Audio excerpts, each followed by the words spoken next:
এবারে আলোচ্য বিষয় বৃন্দাবন লীলা। ব্রজধামে সবাই বলে কানাই চোর, কানাই চোর, কানাই চোর। কারণ কানাই চুরি করেনি এমন কিছু নেই।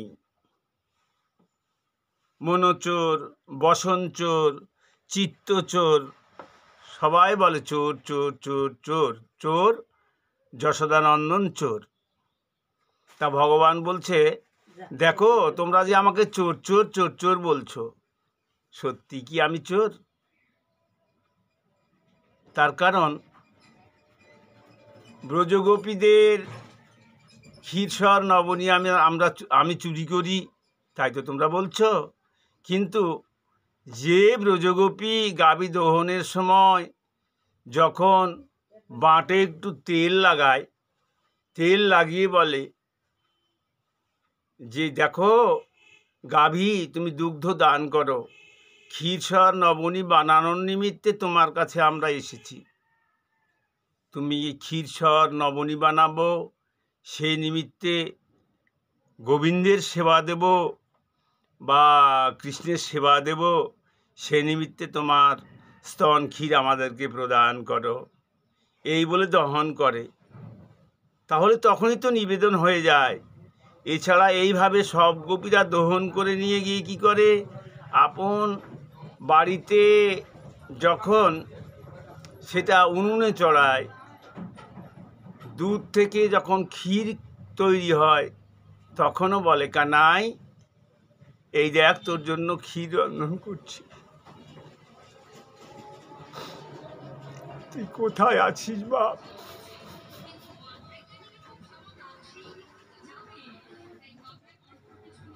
এসে খেয়ে যা।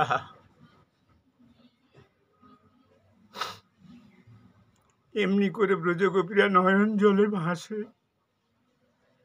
ভগবান কি থাকতে পারে গো? এমনি ভাবে যার নিবেদন ক্ষীর সর নবনী এমনি করে তৈরি করে। যদিও ননিও যখন তৈরি করে, একটা কাঠি দিয়ে যখন ঘোল টানা হয়, দইকে যখন মন্থন করা হয়, একটা কাঠি দিয়ে তাতে সাইডে দড়ি থাকে, সেই দড়িটা ঘুরিয়ে ঘুরিয়ে ঘুরিয়ে ঘুরিয়ে পেঁয়াজ দিয়ে তাতে দুটো লাঠি বেঁধে সেটাকে টানা হয়। একে বলে দধি মন্থন। তা এমনি করে যখন ননি তোলা হয়, তখনও যখন ওই ননির ওই কাঠিটা যখন ওর মধ্যে লাগানো হয়, একটা হাঁড়ির মধ্যে বা একটা বাসনের মধ্যে, তখন ব্রজগোপীরা বলে হে কৃষ্ণ তুমি কোথায়? এই দেখো তোমার জন্য নবনীত তৈরি করছি, তুমি এসো প্রাণনাথ, তুমি কোথায় আছো? তোমার জন্য সেবার নিমিত্তে এই দেখো আমরা দধি মন্থন করছি।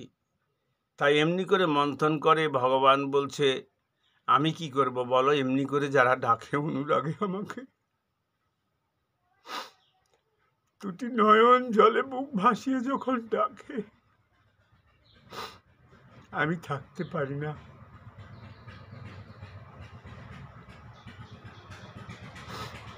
কেননা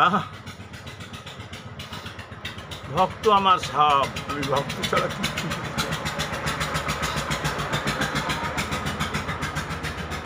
এমনি করে যখন আমাকে নিবেদিত হয়, আমি একা কত খাবো?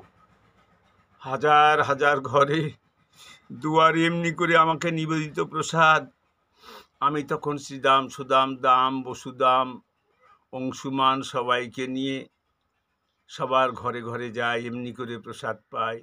আর আমাকে সবাই বলে কিনা ননিচোর। তো এক গোপী একদিন রন্ধন করেছি, মানে এমনি করে ওই দুগ্ধকে জাল করছিলেন, জাল করে বলছে কানাই তুমি কোথায় আছো? আমি ক্ষীর তৈরি করছি, তুমি এসো কানাই, তুমি সেবা নাও। এই বলে সেবা দেবে বলে ওই দুধ জাল করতে করতে ক্ষীর হয়ে গিয়েছে, তখন কোন সময় ঘুমিয়ে গেছে তার মানে ভ্রুক্ষেপ নেই। এক গোপী এমনি করে যখন ঘুমিয়ে গেছে, কৃষ্ণ সমস্ত সখাদেরকে নিয়ে সেখানে এসেছে। কারণ এমনি করে নিবেদন যার, সে কি না এসে থাকতে পারে? ভগবান স্বয়ং তার সখাগণকে নিয়ে এসেছে। নিয়ে এসে দেখছে যে মা উনুনে এমনি করে ওই ক্ষীর তৈরি করে মা ঘুমিয়ে গেছে, সাইডে পড়ে আছে। কি করলেন? সেখান থেকে ক্ষীর নিয়ে সবাই মিলে খেলেন এবং চিহ্ন স্বরূপে একটু ক্ষীর উঠিয়ে হাতে করে নিয়ে মায়ের মুখে দিলেন, বদনে দিলেন। হরিবোল হরিবোল।